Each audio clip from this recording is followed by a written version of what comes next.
wars, misery, then you have to give all your energy. And where there is this total energy, complete passion to understand, to find out a way of living which is totally different from non-mechanistic, repetitive way. So we have to go into this question deeply once again. What is thought? Why thought plays such an extraordinary importance in our life, in our relationship? Is thought love? Please inquire with the speaker. Really, the speaker is putting your question. It's not his question. You are putting this question for yourself. Thought has created the marvelous cathedrals, magnificent structures in Europe and some of them here. And thought also has put all those things inside the cathedrals, in the churches, in the temples, in the mosques. So when asked, is thought sacred? Because it has put all this in these buildings, and then you worship it. I wonder if one sees the illusion of this, the ironic, actual deception that thought has invented the symbol, the ritual, the host, and the different things in India and Asia. Thought has been responsible for all this. Some of it being copied from the ancient Egypts, from India and so on. And then thought, having created this marvelous structure in stone, then inside it are all the symbols, the agony, and in the Asiatic world a different symbol. Then thought says you must worship that. So we are asking, is thought sacred in itself? Or it is merely, please listen to it, you may not agree, do not agree, but inquire. Is thought a material process? If it is not sacred, then it is a material process. But thought has invented these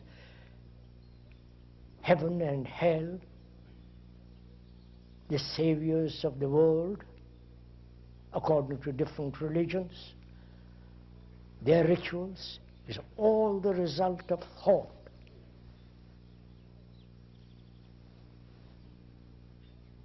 And then thought turns round and says you must worship it. So we must find out for ourselves, not according to any authority in spiritual, religious matters. There is authority of the surgeon, that's a totally different matter. But to discover, to come upon that which is eternal, if there is such thing as eternity, your mind must be free in all spiritual matters, in all psychic matters. That is in the psychological realm, which is you, there must be total freedom to find out. So we are going to inquire together the nature of thought. If you have no thought at all, you live in a state of amnesia, blankness. But that is a rare form of disease. But most human beings throughout the world, whether they are Hindus, Buddhists, and Christians, and so on, communists, the common factor is thought. They all think, whether they are extremely poor, uneducated, or the highly sophisticated, accumulated professor, or the cunning politician, or the highest authority of the church and so on. They all think, as each one of us does in our daily life. And that thought dominates our life. So it is very, very important, if one may point out, to understand the whole movement of thought, which has created great poetry, great painting, great sculpture, literature. And thought is necessary to do business, to drive a car, and so on.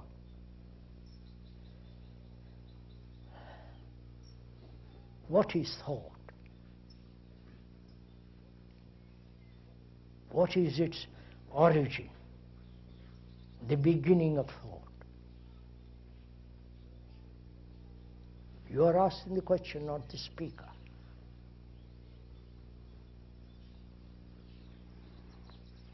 Please apply your own mind's brain to inquire into this question, because thought dominates every action in our life.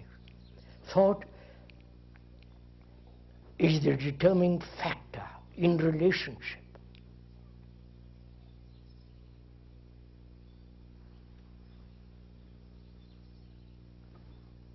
So what is that thing called thought? The thinking machinery and the origin of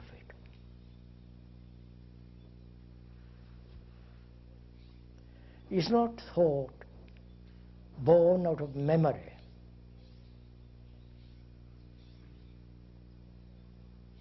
You remember where you live, the distance to be covered from here to where you're going. That's knowledge.